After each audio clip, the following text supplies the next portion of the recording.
Well,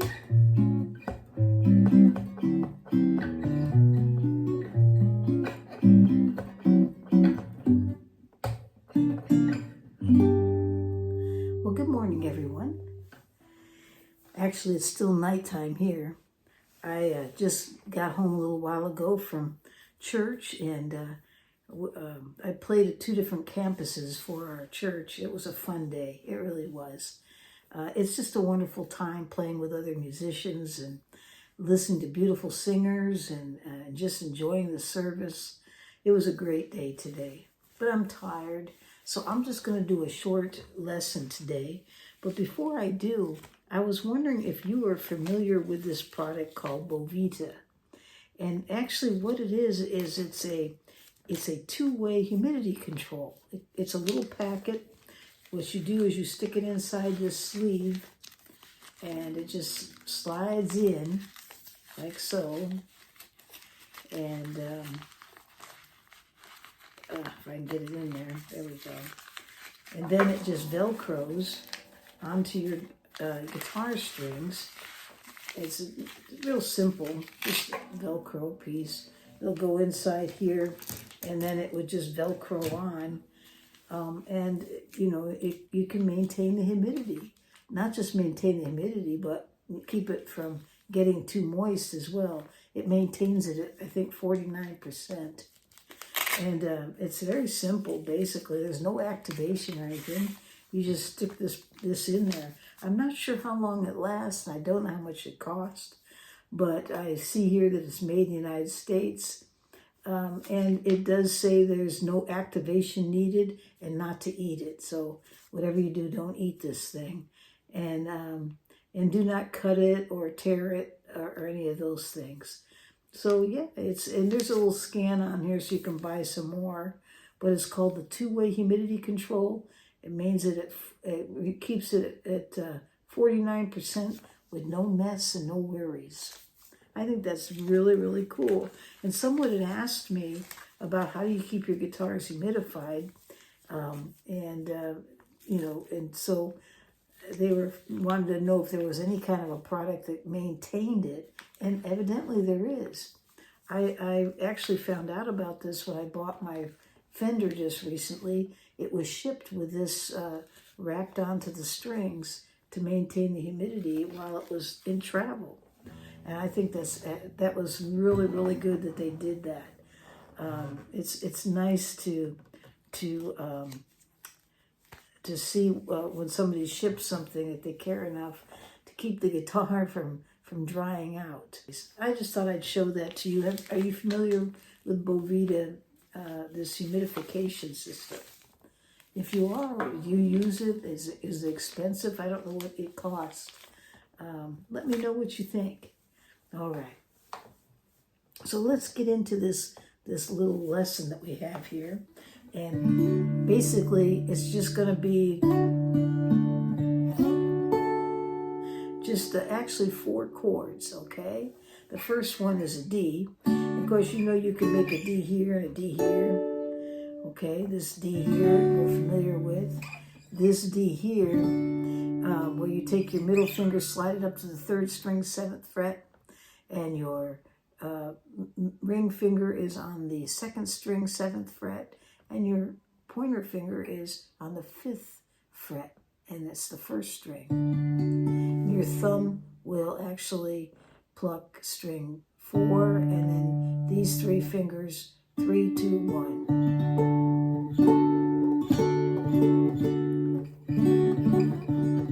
There's actually another D up here on the 10th fret. It's the shape of an F. You just slide all the way up to the 10th fret, and you have another D. But we're not going to use that today. But it's nice to know that those are all there. That's actually a good exercise, by the way, it helps you remember as well.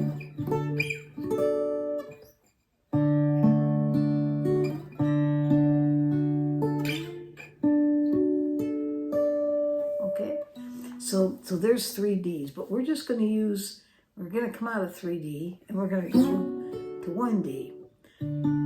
Let's use this one right here.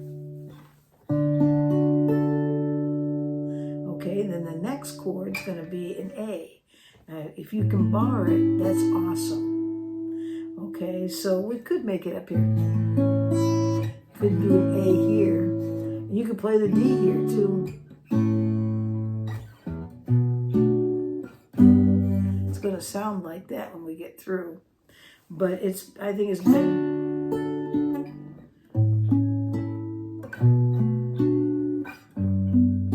Okay, so let's go back to this again. So we got D.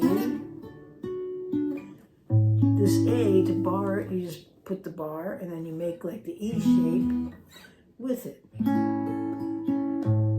Now, if you have a hard time barring, well, I suppose what you could do is just make the E shape and just slide it up to the 6th fret, to where the pointer finger's at the 6th fret with that shape. That's not really, it's not the same as the A, but it's close and you could use it.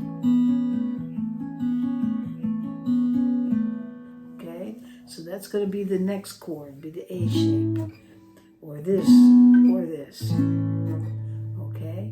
And then we're going to go to the B minor 7th. And we did this chord yesterday where you put your pointer finger on the 6th string, and it's the 7th fret. And then you line up like an A chord on strings 4, 3, and 2. They're all... on the 7th fret.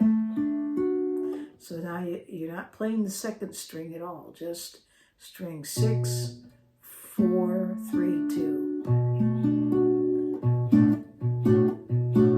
Okay, that's called a B minor 7th.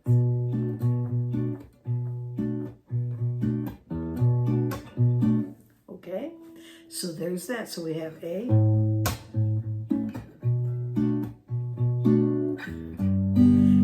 Go to the G, and you could bar that if you want, or you could just do the regular G. And I'm putting the chord charts up there. All right, good. So it's going to sound like this.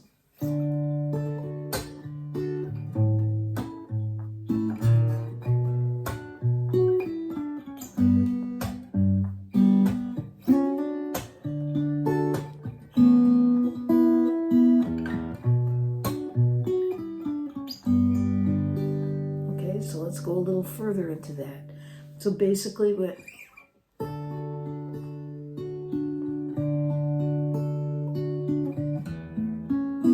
the A. See, if you were barring it, what I tell you to do is to take your pointer finger and just move up 1 fret, and it kind of does that step up, so it goes like that.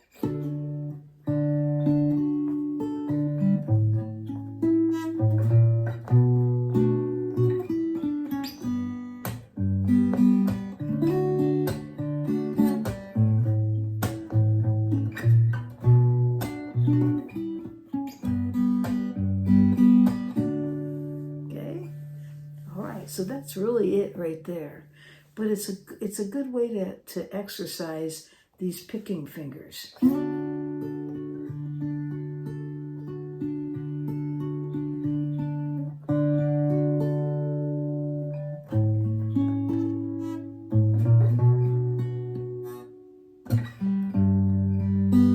could do that too.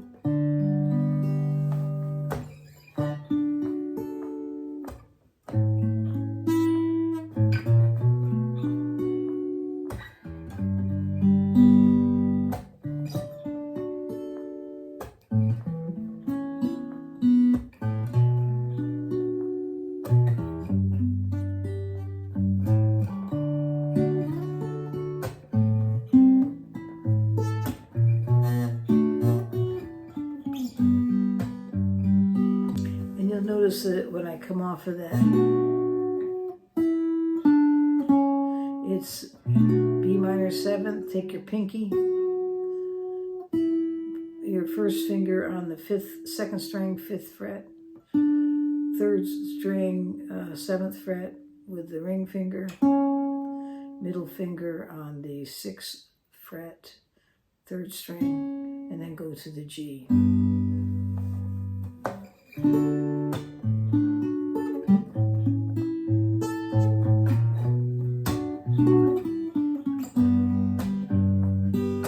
So that is it right there. And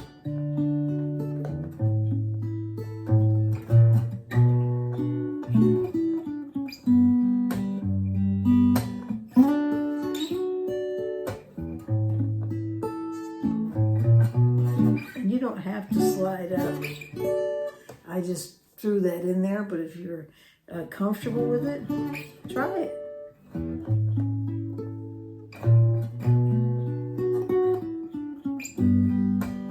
And if you're not comfortable with it, just